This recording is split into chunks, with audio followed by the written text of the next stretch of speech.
Ada salah satu amalan zikir yang sangat ditakuti jin fasik.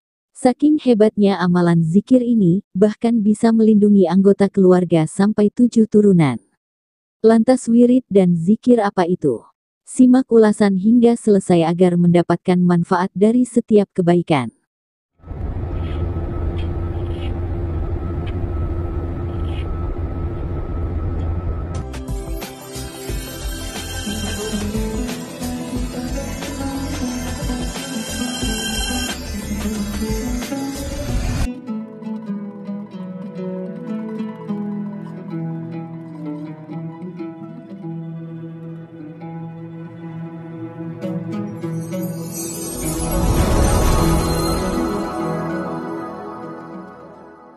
Ada salah satu amalan zikir yang sangat ditakuti jin fasik.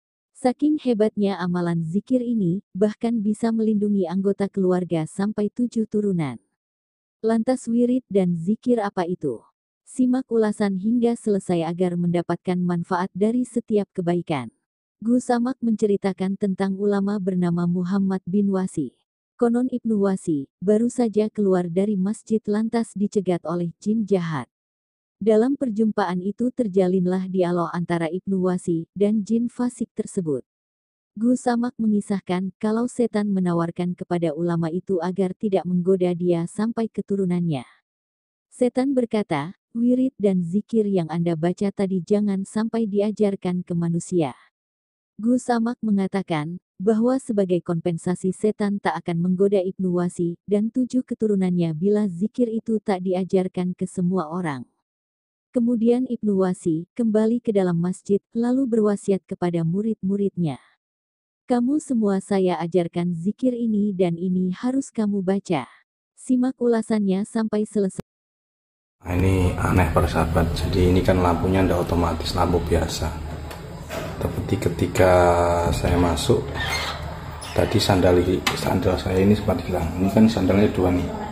Tadi hilang 1, kemudian saya melihat ke atas begitu, tiba-tiba saya bilang kembalikan.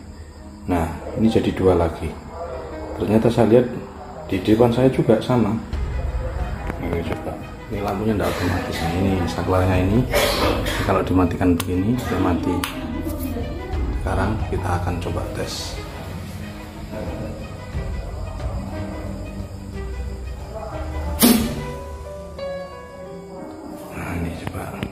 Tes dia ini, saya akan masuk. Tadi saya ketika masuk lampunya mati. Sebentar, saya juga nggak nyentuh saklar ya.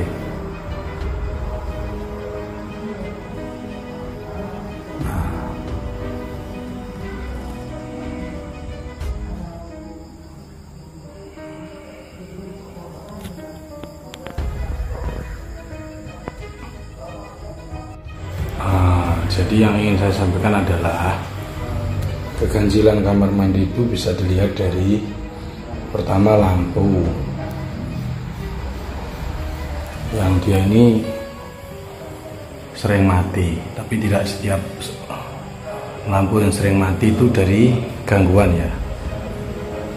Kalau seperti ini, tadi kan keganjilannya salah satunya kerannya bisa ngucur sendiri. Nah, itu pengakuannya. Ternyata sandal saya tadi hilang itu 1 itu nyambung dengan cerita-cerita seperti ini. Kerannya mandi sendiri, kerannya nyala sendiri. Terus ini tadi hilang, kita akan kejar nanti. Dan itu tadi lampunya sering mati. Nah, ciri khas dari gangguan gaib di kamar mandi adalah 1, banyak kejanggalan. 2, orang yang penghuni rumahnya pasti kepalanya pusing. Dan nanti kita diagnosa gangguan gaib seperti ini apakah cenderung ke maksud syaitan, artinya gangguannya asli atau kiriman. Kalau melihat tadi sudah saya tanya-tanya tentang kondisi ekonomi, kesehatan, cenderung ke sihir. Nah, kalau sihir biasanya kepalanya pusing, kakinya agak kram, terus belakangnya pasti sakit. Nah, itu nanti kita akan tanya-tanya ke penghuni rumahnya. Dan penghuni rumahnya memang beberapa bulan ini mereka atau beliau itu sering sakit, dadanya seperti dicekik dan seterusnya. Baik, kita nanti setelah ini akan tanya-tanya. Akhirnya ketemu sandalnya. Ini tadi sebelah yang dicuri itu sebelah kiri. Oke, wallah.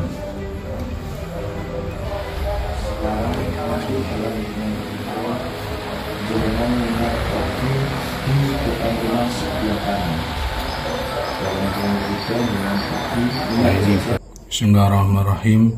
Allahumma innaka sallatta alaina aduwan basira bi'uyubina mutalli'an ala awratina yarana huwa wa qabiluhu min haythu la narahum.